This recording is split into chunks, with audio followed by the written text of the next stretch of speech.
CI Nagaraju దగ్గరన case close చేయడానికి సిద్ధపడుతున్నట్టు కనబడుతోంది.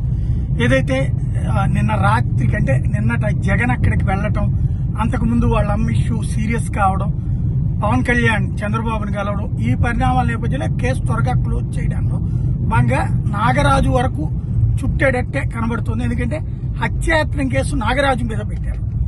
ఆయనే అన్లాఫుల్ అంటే అక్రమంగా నిర్బంధించి ఉంచారు. మామూలుగా నిర్బంధించినప్పుడు కోర్టుకి సబ్మిట్ చేసి కోర్టు నుంచి విచారణకు పర్మిషన్ తీసుకోవాల్సి ఉంటుంది. అలా చేయకపోతే 24 గంటల లోపు ఎవరైనా అన్లాఫుల్ కిందకే వస్తారు.